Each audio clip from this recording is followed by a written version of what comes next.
Okay, so magandang hapon mga kabakyard.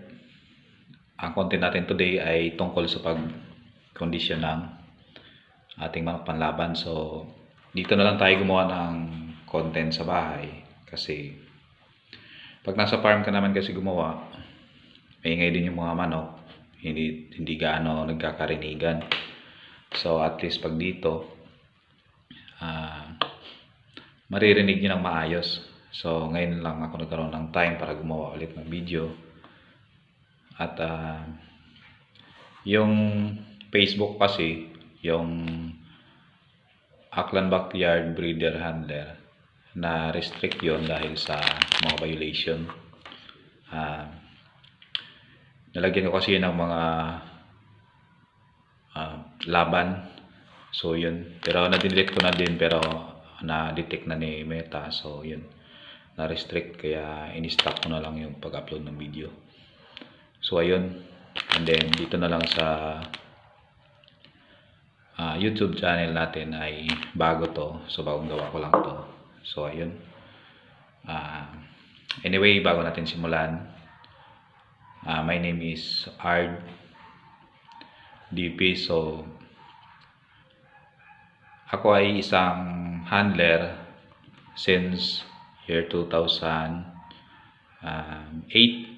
So medyo matagal-tagal na rin. And then umattend na rin ako ng mga iba't ibang uri ng seminar. Kay Idol B-Boy ng Firebird Game Farm, naka-attend na rin ako ng seminar. Kay nakalimutan ng isang taga Iloilo, si June, I think June Ligaspi ba yun? Yung ano niya, yun din yung isa sa mga instructor namin na nag-seminar din sa Salto. So yun, ang lahat ng mga natutunan ko, and then yung mga naging experience ko sa yung mga tinuro din ng mga kakilala ko na handler, then yung sa pag-seminar ko, yung mga natutunan ko, pinagsama-sama ko yun, and then in-apply sa pagkukondisyon ng manok. So ayun, worth it naman siya. So ang pagkondisyon ng manok ay depende sa sasalihan mo na laban. Meron kasing big event, meron naman na small time lang. So ang ginagawa ko, kung halimbawa small time lang yung sinasalihan namin, halimbawa mga 1 cock or tawag dito hack fight. So yun, pag naka-pre-con na rin yung manok namin, ang ginagawa ko lang dyan, 2 weeks condition or yung 14 days. 14 days conditioning, okay na. Basta naka-pre-con na yung manok, madali na lang siya i-condition. Kayang-kaya ng 14 days condition. So yun. So kapag sa mga big event naman, ang ginagawa ko dyan is 21 days condition talaga. So para complete, tsaka ma-prepare natin ng maayos yung manok pag sa mga big event. So yun, kapag nag-condition kayo, 2 weeks, so 14 days, una, bacteria flushing niyo yung manok. Next, purga. And then ligo. Pagkahapon, after maliguan, so medyo naka-repress na yung katawan ng manok, bigyan nyo ng kung ano yung gamit nyo na gamot na nahiyangan nyo. Ako kasi yung ginagamit ko, kung hindi B-complex, Bilamil. Yan, maganda siya ang Bilamil, maganda naman pang-expand sa katawan ng manok. So lumalapad talaga. So ito pala, linawin ko lang, hindi ako nag-endorse ng gamot ha. Kung ano yung gamit nyo at ano yung nahiyangan nyo, yun yung gagamitin nyo. Ako kasi yun yung sinabi ko is, yung mga nabanggit ko dito is yun yung ginagamit ko and then subukan ko. So yun. And then second day, tablet. So sa tablet naman, pag nag-inject kayo hapon, 6 PM. Pag sa tablet naman, pwede kayo magbigay ng 3 PM, 1 hour before feed. Pag alas 4 kayo nagpapakain sa hapon, pwede kayo magbigay ng alas 3, 1 hour before feeding time. Ayun. So, and then third day, tablet ulit. So, i-combination nyo. Ang ginagamit ko is Volplex. So, paparisan ko siya ng B50. Pwede na yan, pinaparis ko sa kanya. O pwede rin Biminulac. Depende sa inyo kung ano yung ipapares nyo. Kasi ang Volplex, nagkikreate, mayroon siyang taglay na creatine. So, parang kapag during conditioning, yung manok kasi natin, tinitrain natin, kailangan ng manok ng yung creatine kasi nagma-muscle build. So, kailangan niya yun para ma-build niya yung muscle niya during training. So, yun. And then, yung B50 naman, so, pang anti-stress, ayan, bigyan niyo yung manok niyo. After niyo na i-scratch. Pero pag ako kasi, nagbibigay ako tuwing hapon, 1 hour before feeding. So, para pag mga 3 PM, empty pa yung botse ng manok. Hindi, yung ano niya. Pag binigay mo yung gamot, ma-absorb talaga ng katawan niya yung vitamins kasi walang halo. And then, bago mo siya mapakain, so naka-ano niya yung gamot, yung vitamins. So, ayun. After that, after 3 days na gamutan, pinapahinga ko sila ng 2 days. Ayun, 2 days yung pahinga. So, kasi hindi pwede araw-araw kasi pag inaaraw-araw natin, siyempre ang manok nga maliit lang. So, pag kinargahan mo yan ng napakaraming gamot, hindi niya kakayanin. So, anong mangyayari sa manok na panglaban natin? Imbis na binigyan mo ng maraming gamot, ang iniisip mo ay malakas, ang kabaliktaran yan. Hihina yung manok mo kasi hindi niya na makakayanan yung kinarga mo na gamot.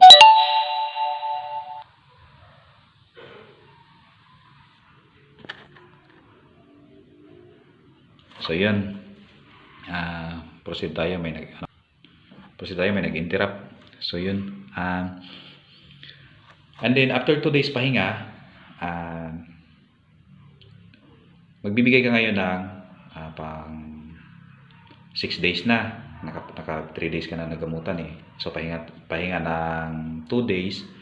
Pang 6 days, mag-inject ka ulit ng 0.3 lang.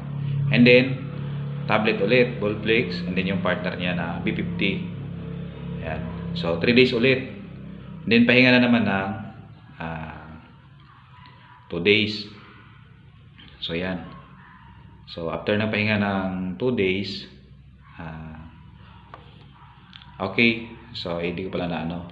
Yung sa mga binanggit ko, doon sa mag-schedule kayo doon ng spar, depende sa inyo. So, sa akin kasi, sa loob ng 14 days na yan, nakakatatlong spar pa ako dyan.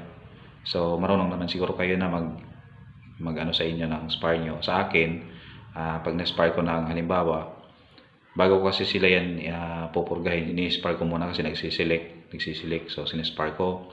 After ng maspar, ayan, pinapasting, then purga. Pagkatapos niyan, magbibilang ako ulit, nakagamutan na tayo ng 3 araw, nakapahinga ng 2 araw. Is-spar ko sila ng pang 6 days. Yan. And then, nagtatlong gamot na naman ulit, 3 days gamutan, 2 araw pahinga. So, yun.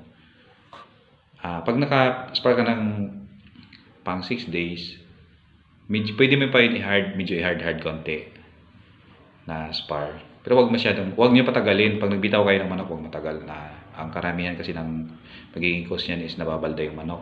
Yung iba nadadala, napipilayan yan. So, lang, pag nagkakasakitan, awat na. Tapos, after nyo spark, kinumagahan, pag maganda panahon, ligo. So, yan, liguan nyo. And then yan, another 3 days ulit na gamutan. After 3 days na gamutan, pahinga na naman ng 2 days. So, pagka malapit na yung day of fight, halimbawa 3 days na lang, 3 days before the fight na.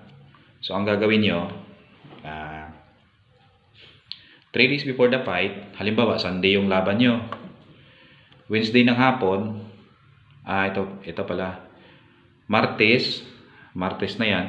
Kung Sunday yung laban, Martes, kumuha kayo ng isang inahin, yung nagpapakupa na inahin, paupuan nyo yung panlaban nyo. Kasi yung inahin na yon,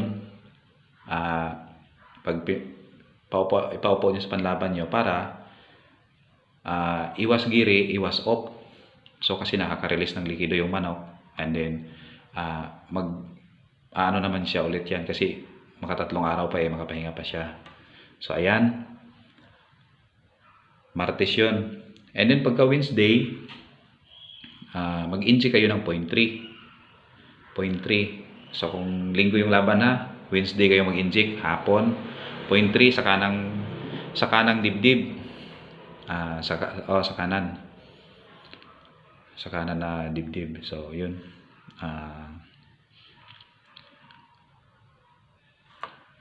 So Wednesday, tapos Thursday, Friday, walang gamot yan. I-rest nyo na yung manok dyan. Walang gamot. And then, pang 11, Sabado ng hapon, magbigay kayo ng Red-Gel. So yun. Red-Gel, Sabado ng hapon, and then kinabukahan day of fight. So yun, makikita niyo yung manok nyo na namumula yung paa, maganda yung galaw, yung mukha, maganda yung pagkapula. So ayan, yan ang ginagawa ko sa 2 weeks na condition ng manok or 14 days conditioning. So paano naman, halimbawa, ito pala, yung halimbawa bukas na yung laban nyo, Sabado ng umaga, i-control nyo na yung tubig. Sa Sabado ng umaga na yan, ang ginagawa ko dyan, 10 dips lang. Tapos sa hapon, 7. Sa umaga, day of fight na, 3 na lang. So yan. Pag sa procedure naman ng carbo loading, nagka-carbo loading ako 3 days before the fight. Gradual yun. So, ang gradual is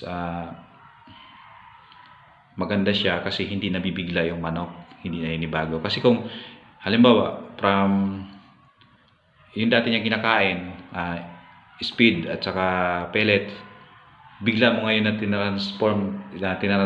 pinalitan ng ng pure na crack corn. Ang manok, sa napapansin ko lang, parang nag-o-off, nabibigla. So ang ginagawa ko diyan, dahan-dahan.